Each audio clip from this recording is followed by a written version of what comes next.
The theme of the message is Awake, Thou Sleepers. Tell somebody by your side, sister, brother, awake. Awake. This is not time to sleep. In Africa, we used to say that somebody, if the thieves are giving you a notice that are coming to your house, the least you can do is to sleep. Is that not correct? You must be awake and watch over your house. Amen. So the same way God is calling us once again, reminding us that this is not time to sleep. That everything He says about His coming is concluded. You might think this gospel has been preached over the years. Yes, over the years have been preached. But those things were unfolding. But now they are completely folded before our eyes. We are seeing it, everything concluded. There's no pretense about that. If we are carried away by the euphoria of the things we see in this world, I'm thinking that God will not do what He has said, will be in illusion, because He that has said it will bring it to pass. He did it in the past like the Noah's world. They were buying and selling, building and doing so many things, marrying and giving to marry, and suddenly the water came and took the first world away. He said His coming will be like a thief. And now the church and also unbelievers are being reminded to awake from their sleep. Now those who sleep at night, according to 1 Thessalonians 5:7. The natural state is a state of total darkness. A state where darkness covers the earth and thick darkness is over the people. As Isaiah 60 said, verse 2. These poor unawakened sinners, the sinners on the highway, in the streets, everywhere you find them, regardless of how much knowledge they may have about other things, they can be computer scientists, they can be best auto designers, they have no knowledge of themselves. The English people say, he that conquers himself has conquered the world. It is awesome that we go to colleges and universities and learn the best things of this earth, acquire knowledge, and come to apply it in our life and make us something. But when it comes to the wisdom to understand that our life is transit in this earth, and it is as it is transitory, so it goes and goes without notice, and then cometh judgment. For the Bible says in the book of Hebrews 9 say that it is appointed unto man to die once, and then cometh judgment. That we have the wisdom to discover the wonderful things that we are seeing today, but the wisdom to discover that we have a Creator who is supreme over all things, who has even indirectly and directly given us the knowledge to discover the things we claim to discover. We don't know Him. That's the foolishness of man. In this respect, they do not yet know as they ought to know. That's exactly what the Bible says, 1 Corinthians 8:2. They have not known what they yet to know. That's why the Bible says, he that says there is no God is foolish. They do not know that they are fallen spirits, whose only business in the present world is to recover from their fall. We fell with our first father and mother in the Garden of Eden. We were made a spiritual being to take care of this earth. We are made in the image and likeness of God, in His power, in His purity, in His authority. But because of disobedience, we relegate our pride, our authority down to the devil. And the devil has been ruling the world since then. And yet, man, in their own wisdom, has never found a way to conquer Satan. We have tried to conquer our environment. The Bible says the reason that when they know God, they did not glorify Him as God. Neither were they thankful. They became vain in their imagination. Their heart being darkened, professing to be wise, they end up being foolish. That's why somebody will tell you, God does not exist. And the next thing He tries to buy you is the amount of the things of this earth you have. How much do you have? What have you achieved in life? That's the part. But He failed to understand that when He goes to the mortuary, there are multi-millionaires there, and they did not come there with any of the pin that belongs to them. That is the reality of life. And yet, many human beings do not think about that. That when they go there, the emeritus professor of theology or professor of languages or what, professor of medicine, every certificate he did not go there in the mortuary with. The things are in his house, and they have become obsolete because the one that can defend it is gone, and it's gone is gone. That's why the English people say, the white people say, the richest place is not the things on this earth. The richest place is in the cemetery, where many knowledge are buried. Things that are yet to be discovered are buried with the people. They do not know that they are fallen spirits, who need to recover from their fall, to regain the image of God they were created in. They have no compulsion for the one thing needed. That inward universal change, that birth from above, worked out by the Holy Spirit, which is the beginning of total renovation, the sanctification of the spirit, soul, and body, without which no one will see the Lord. They fail to understand as a new birth. Nicodemus was a PhD at law. He had PhD. He was one of the Sanhedrin, the 7 chieftains of Jewish traditions and culture. But when he was asked by Jesus, "You must be born again," this man in his knowledge was confused. He asked Jesus, "Master, how can I be born again? Will I go back to my mother's womb?" Jesus asked him a very important question. Are you a teacher in Israel? You don't know this. Are you a PhD here? Are you a lawyer? Are you a business person? Are you a worker?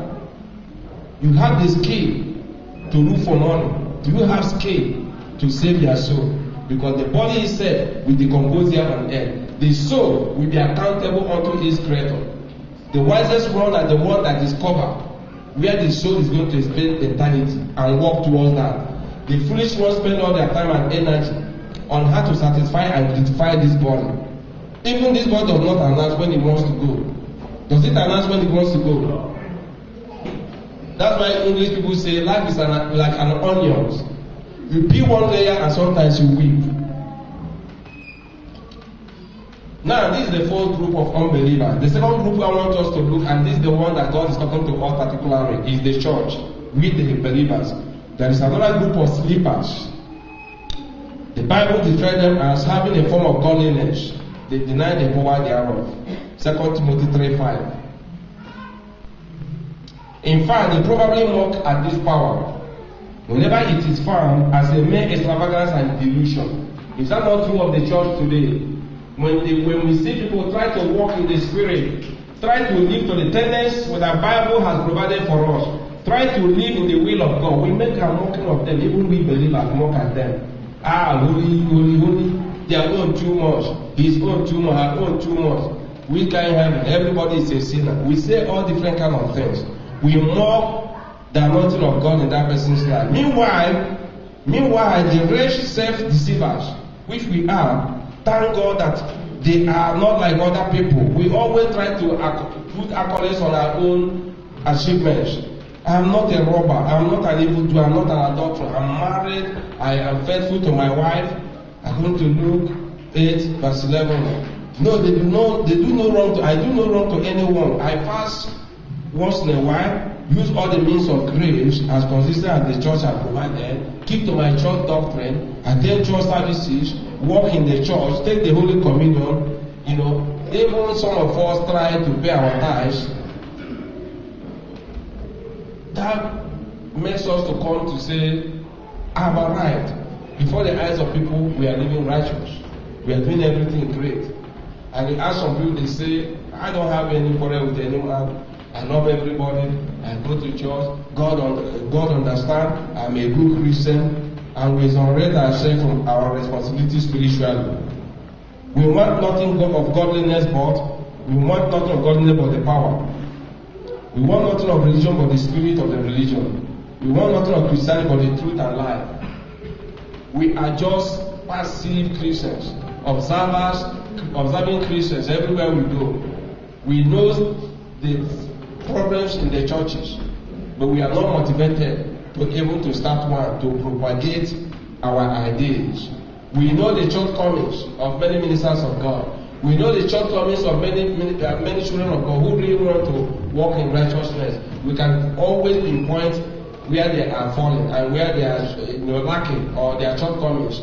But we ourselves, we cannot even prepare our own self to attend to the spiritual height of our own self. But we see eyes to see all these things. But Jesus said, you that want to remove a law from your brothers or sisters' eye, first of all, remove the specks in your eyes so that you can see clearly to remove from that person's own. Amen, somebody. Amen. So these are the group God is talking about. Sleepers. They are in spiritual slumber. They are just passive in church. They don't care about how the church functions because it doesn't concern them. It's not their problem. But they care about their immediate family. They care about every other thing. They are antithetical to the gospel of Jesus. They are enemies of the gospel of Jesus. They are contrary to all that Jesus died for. They are totally against his doctrine. Yet, they claim to be a believer. Now, it is sad that despite the Lord's warning that is coming will be like a thief in the night, many believers are spiritually asleep. The moral corruption in the world today we live surpasses that of Sodom and Gomorrah. Since God judged Sodom and Gomorrah, what reason have we to presume that we shall escape the judgment of God today? Yet a study in Genesis 18 shows us that God can listen to intercession that cometh from a sanctified soul. Any community, any family, you have a child of God that fears God, it can always intercede. That shows us the extent of God's mercy. That his love is so wide, we can't access the breadth. His love is so deep, we can't get right inside it. His love is so high that we can't reach it as it is. God is merciful. He has not given up in you, he has not given up in me. But he wants us to realize how far we have fallen and make a comeback. Amen. I always tell us that church is not a place to make us come and feel irony. Church is a place to make us realize the right thing for us to do. That this God is like a company. No company manager or no owner of company wants the company every day you come, he wants you to party and merry and laughing. There are customers' responsibility. There are those that have to take indoctrination on what is going on. If the customers are responding, you cannot tell me when the goods are coming down, the customers are not buying, and the field report is coming, and now there's no money to pay salaries. Every day the director will be coming and be laughing and be cracking jokes. No! He knows there's fire on the mountain. That for this company to excel, we can crack joke during break periods, during our private relaxed hours. And when we get to this place, our daily sustenance, the sustenance of our family and children, depends on whatever this company can give us. So there shall be nothing like playing around. We have to produce the best quality goods we can. Knowing that we have competitors outside. Knowing also that there are powers also that want to bring the company down. The same thing church is. I used to tell people that church is the last hope of every hopeless man. And that's why we cannot afford to mess it up. The message might be so bitter, but that's how God wants it. It's not about the church getting filled with people. It's not about people dancing and glory and then make a very big offering for the church or whatever. That is not what church is all about. Church is where you hear the authentic word of God, the undiluted word of God, that will change your life, change the life of the preacher. That tomorrow you will understand that it is not that you didn't hear, but the problem was that you failed to apply what you have been taught. And this is what church is supposed to be. Immediately we lose this focus, we are finished. It's not about celebration. In fact, the worst time to celebrate is this time. When God said, I told you here about Ezekiel 38 war. It's already assembled. And this Ezekiel 38 war, many believe rapture will come before it. Some other ones believe it might come before rapture. But the country that God said is going to be there, before our eyes are all there. Iran is there. Russia is there. Russia was mentioned as Magog and Gog. Gomer was Turkey. Turkey is already there also. For 8 years now. God is waiting patiently for Christians to realize that the Ezekiel war is by the corner. And yet, because of ignorance, because many Christians don't read the Bible, they don't just oppose the Bible prophecy with the current affair. They only watch Nollywood and Hollywood and watch stupid things instead of the thing that is warning them about the coming of the Lord. To prepare their own self, to prepare their family, to be very serious in whatever they are doing, that what God says will happen. He gave us the timing, He told us, whenever you see the fig tree or any other plant, by the way, in this primavera as we are here now, they are bringing out their little leaves. Know that summer is by the corner. The same way He says, when you see these things happening, when you see people glorify homosexual, when you see Christians persecuted in countries where they were accepted, where in fact where they were traditional owners, like in America, like in Britain. You can see a Muslim come to the street today in Britain and talk everything about Islam. You even receive sympathy. Even the police will guide him. But be a Christian, you hold the Bible on the street and begin to talk Jesus can save. They will say, this religious neutrality, you are disturbing so many people, and the police will put handcuffs on you and arrest you. It's happening today. America, many states in America are saying they don't need the Bible. They have withdrawn everything from the school, all American schools. You don't mention anything about Jesus or God or 10 commandments in this school. But they are thinking about allowing Islamic law, that we allow people to wear hijab and so many other things.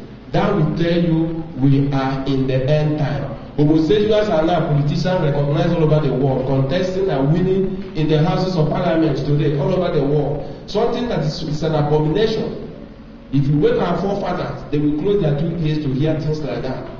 But today it's happening. These are the signs of the end time, that we are very close to the end time. So there's a lot of moral corruption in this world. We are to awake, thou that sleepest, says the Bible. How we Christians need to wake up to the crisis in the earth. The grave dangers of terrorism spread ever more widely around the world. The threat of weapons of mass destruction hangs heavy over the world. Despite this, average person is too absorbed in tribalities. Let me explain this a little. All the superpowers, you single them out. Okay, let me leave the other superpower. Let me just bring Russia, America. Russia and America individually have bombed to destroy this world 1,000 times. I repeat myself. America and Russia, one of them alone has nuclear bomb, hydrogen bomb, and the latest electromagnetic bomb that is almost 10 times, 20 times more powerful. In fact, more than 100 times more powerful than the bomb that was thrown in Hiroshima. Each of these countries have nuclear arsenal that is able to destroy this world again once. Miraculously, if you come out again, destroy it again up to 1,000 times. Doesn't that make you to cheaper? And yet human beings are walking thinking they are free, they are safe. Look at Israel. The whole countries are around him now, coming from their own country. What Ezekiel said that is going to happen. Israel, they have no border with Israel. Israel is bordered by Lebanon, by Syria, by Jordan, and by Egypt. They have no business. Exactly what Ezekiel said. But what will bring them to Israel? They want a spoil. Oil is under the Golan Heights. More oil reserve is in the Golan Heights more than Saudi. Saudi today has the biggest oil reserve in the world. But it has been discovered that the oil God put for Israelis under Golan Heights is more than the oil reserve in Saudi. Oil in Syria is finished. Russia came to Syria not knowing that they were only fulfilling the will of God. They came there so that they can help Syria siphon their gas and their oil. Today it is divided. America is there also looking for their own. Turkey is there also. Iran came. So Russia now know that they are going home empty-handed after spending billions and billions, and they must go home with spoil. Exactly what Ezekiel said. He said you begin to have evil thought, and you want a spoil, and then you will attack Israel. And that's why they are now about to attack Israel. And Israel has nuclear bomb. There is no way those countries can attack Israel, and Israel will go with normal armament. It can't work. The only way Israel can finish them is through the nuclear bomb. And you can imagine what the response will be from Russia. And that's why God said, Israel will not fight, but I will fight for Israel. And they are going to destroy them. They want to destroy Israel. In fact, God said, out of 7, if you divide Russian military into 7 places, it's going to cross 6. It's in Ezekiel. Russia, one of their defense missiles technology they have, they don't take it anywhere in the world. But now they are taking it to Israel. What are they preparing? War.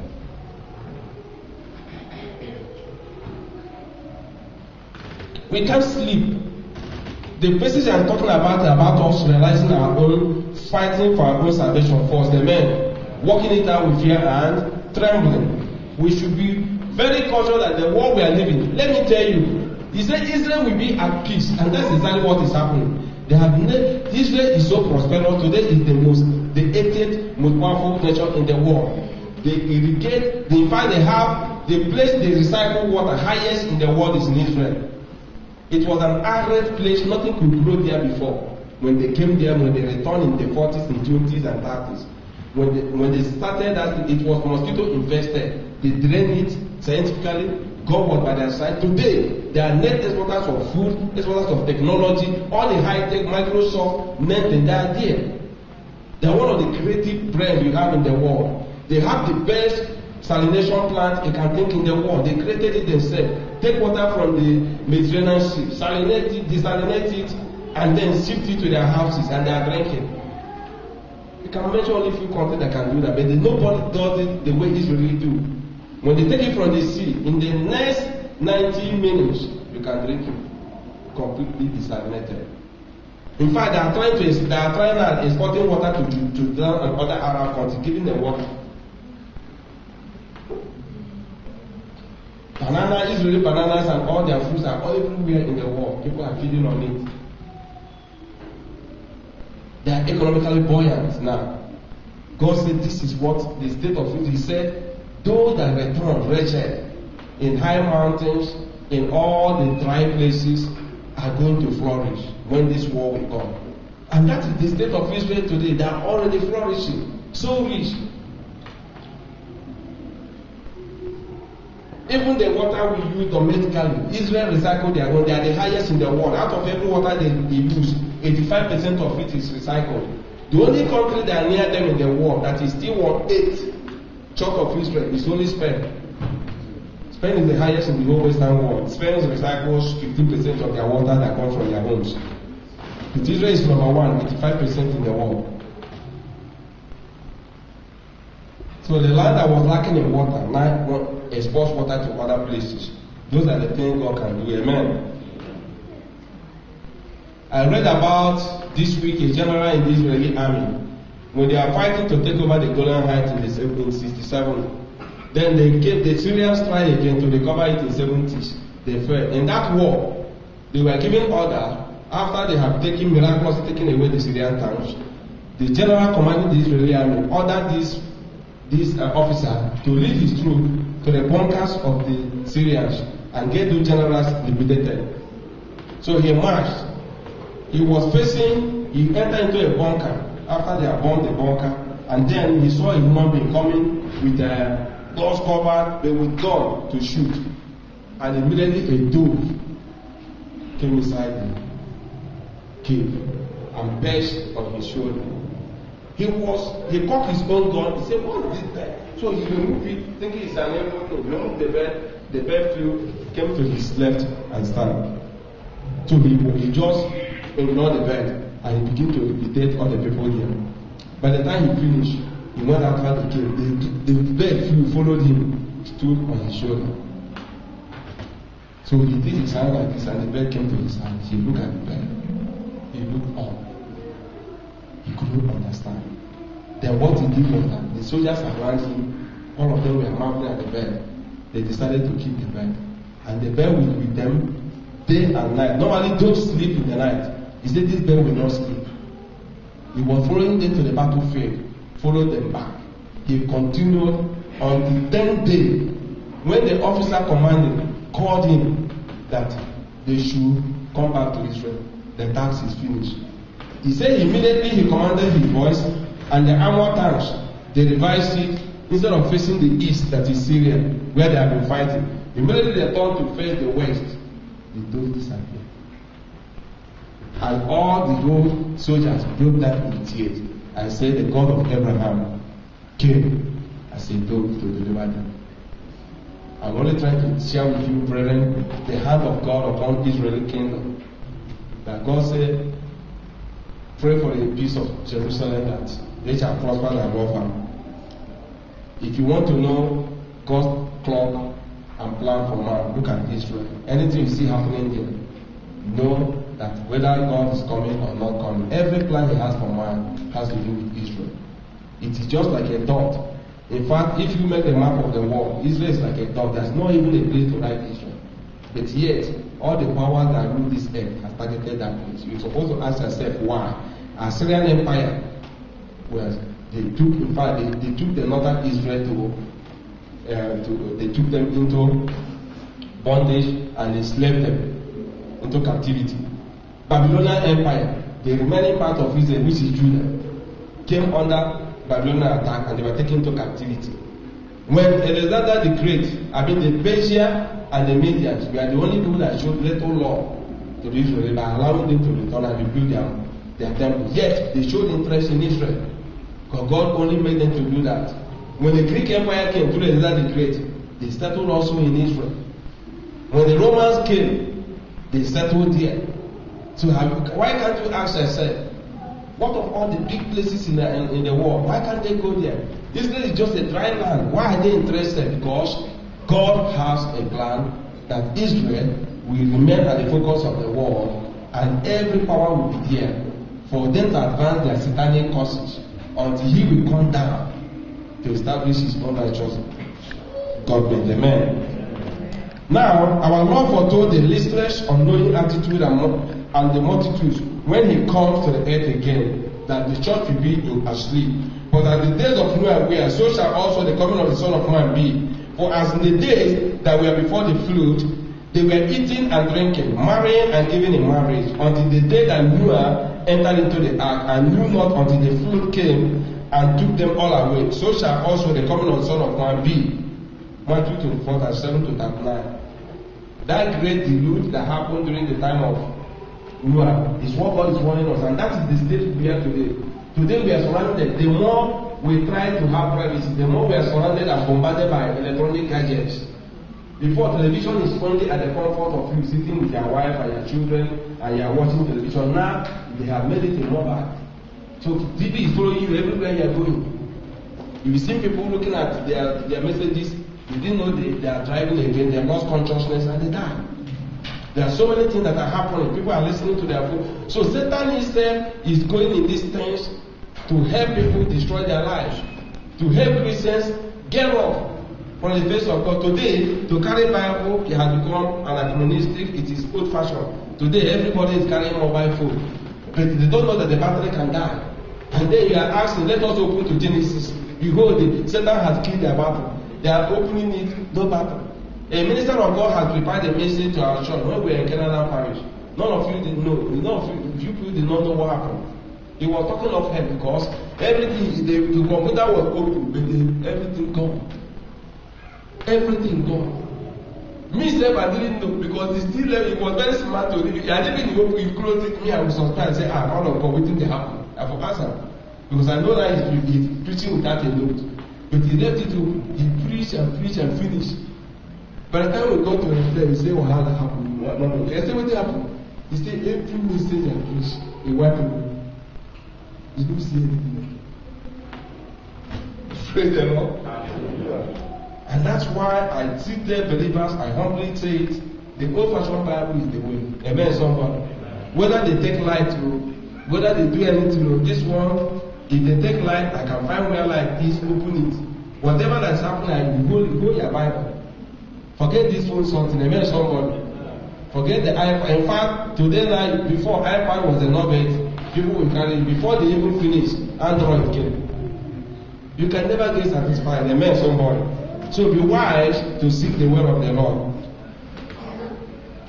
Now, to the unconverted people, the second coming will be the greatest catastrophe of their lives. And yet, many make no effort to repent and get right with God.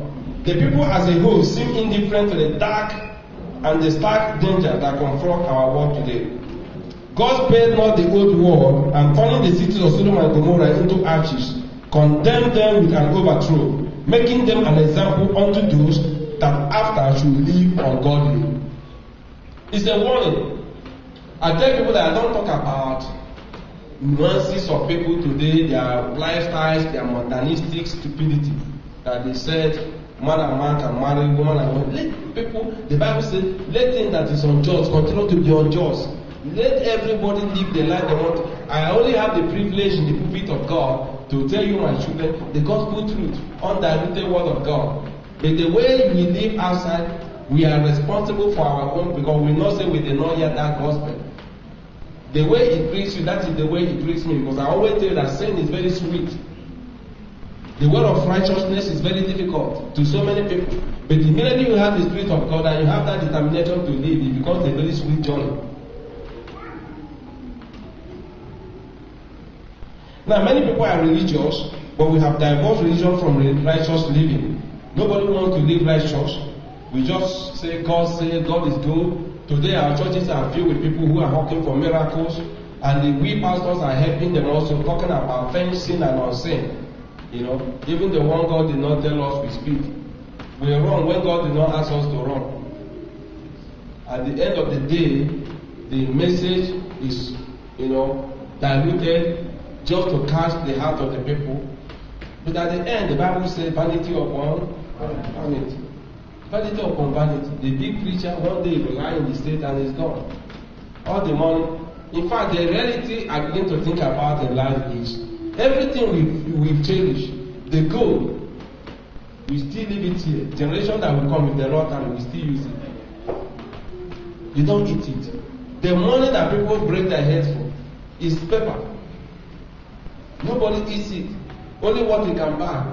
And most often we have enough to buy food, to provide us shelter, to provide clothing, the basic need of man. But Satan will put this in and all that. We have to chase it and die. That 2 houses are not enough, 3 are not enough, 4 are not enough, 5 are not enough, 6 are not enough. Even if it takes us divorcing our wife, do it to get those things. And you can marry more wives. And all the stupid things that people do. But in the comfort of their secrecy, they are filled with sorrow. Praise the Lord, somebody. They are filled with sorrow.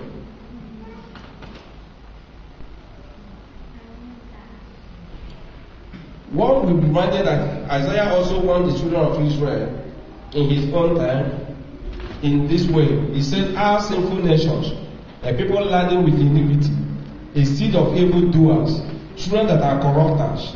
They have forsaken the law. They have provoked the Holy One of Israel unto anger. They are gone backward. To what purpose is the multitude of your sacrifice unto me? Bring no more vain oblations. Incense is an abomination unto me. And when you spread forth your hands, I will hide my eyes from you. Yea, when you make many prayers, I will not hear. Your hands are full of blood. Wash you, make you clean, put away the evil of your doings from before your eyes. Cease to do evil, learn to do well. Isaiah chapter 1, verse 4, 11, 15 to 17. This message is fresh to us today, coming from the throne of grace, that we should repent from all the things we are doing that does not glorify God. You see, believers will even discuss abortion, something that's supposed not to be had in their heart. How can somebody move from darkness to light? And you talk about you being a murderer or an accomplice to murder, just because you want to satisfy your own self. You fail to understand that even your parents also aborted, you will not be alive. Well, the Bible says the time of ignorance is past. People do those things when we did not know Christ. But immediately we come to Christ, no more. People commit a lot of atrocity, lies compulsively, and become condescending to pathological liars, thinking that is the way to survive in this world. Believers do a lot of things, commit different kind of atrocities, and still think that God is merciful. But God says in the book of Romans chapter 2 verse 4, despises you the goodness and mercy of God and his temperance. Know you not that his goodness should draw you to repentance. As is good to us, forgiving us, we should be drawn to repentance and not keep abusing his mercy and patience. Amen, somebody. We should be crying like these Israelis. Lament our woes. That's why I said that church is not a place we enter with our head lifted up. But when we are going, we have to bow down our head. Because God has washed us, our emptiness, we are nothing. The vanity of this life is that we brought nothing into this world, we are taking nothing. The thing that matters so much and costs us nothing, no money to bring this soul to sanctification, only willfulness of the heart that says, I want to seek Jesus. Every other thing we want to keep this body costs us a lot. We have to labor to feed this body. We have to do so many things. But when they come to our soul, it's just a decision to put our faith and trust in Jesus. And God does the rest with His grace upon us. Through the power of the indwelling Holy Spirit. It costs us no money. And inside it, fear will go. Confidence of tomorrow is guaranteed. Sorrow will go. Malice, hatred, quarrels will go. Joy unspeakable will replace them. Fear of death will go. I told you here in this pulpit that the people that fear death most are not the people in the world, because I've met so many people in the world and I was there before. Many don't fear death. The believers fear death more than anybody. If they're inside plane and the plane just may, oh, blood of Jesus, blood of Jesus, blood of Jesus. They're in that place. If one rat, oh, witchcraft rat, they began to make us in the fire of the Holy Ghost burn this rat. For them, everything is fear. Why do they fear? Because they are not yet ready to rapture. That's the secret. They are still wallowing in sin. They know it in their heart. They are being entangled by the affairs of this life so deep that they have no place for Jesus. Only they see him as somebody they can go to and get something. So that's why they are afraid of death. But we see through the Bible that all that follow God were begging God to kill them. Elijah said, take my life, I am the only one. I am tired of walking. The Thessalonian Christians were telling Paul, you came here last year, 3 years, 5 years, 6 years, 10 years ago. You told us that the Lord will soon come. Ever since, we have been preparing. We want him to come. Go and preach that message in our church today. Everybody will walk out. That you want Christ to come now. When I have plans to build my house, when I have plan to ride the latest jeep, that is my dream. When I have plan to marry, and you want him to come now, Pastor, you are wicked. But not knowing that the pastor also has to prepare himself. Praise the Lord, somebody. We are in the race. Nobody can claim that he is there already. It's grace of God. But the truth has to be said to prepare us. Now the question is, child of God, in what condition is your soul right now? If God, while I'm still speaking, demand your life from you, are you ready to meet death and judgment? Can you stand in His sight, whose eyes is too pure to behold iniquity? Habakkuk 1:3 said, the eyes of God is so pure to behold iniquity. Are you qualified to share in the inheritance of His holy people in the kingdom of light? Colossians 1:10. Have you fought the good fight of faith and kept? Have you fought the good fight of faith and kept the faith to the end? 2 Timothy 4:7. This Apostle Paul was able to tell his spiritual son, Timothy, I have fought the good fight. I have kept the faith. I have finished my course. I'm only waiting for the judge of God, the judge, the true judge, who cannot lie. The gift that He has prepared for me, and not only for me, those that can undergo this kind of torture and come out.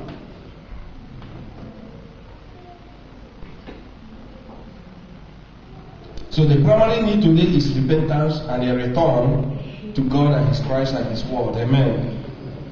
Christians should pray daily. We should pray hourly for their leaders and their nations, that God will be merciful and lead us to repentance. The distress of nations that is growing worse by the year is indicative, along with many other signs, of the nearness of Christ's return. The Christian should dedicate himself anew to his Lord and to His service, doing his best, so by all means, save some for Christ. Sometimes if some people ask me,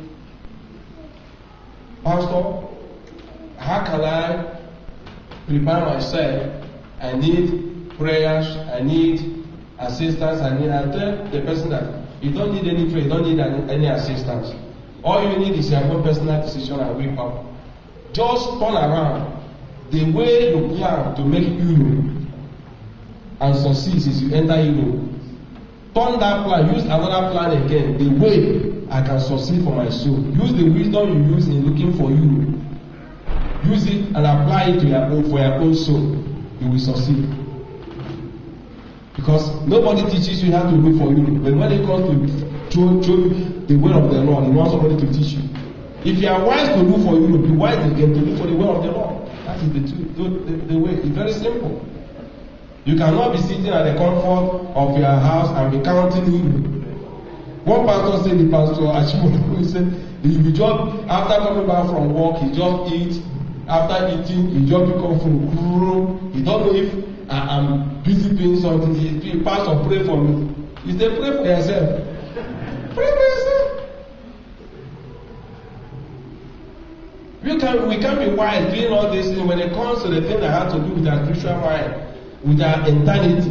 Then we turn to babies. No, we should grow. As we hear this word, may we grow in Jesus' name. Let's jump on our feet, children of God.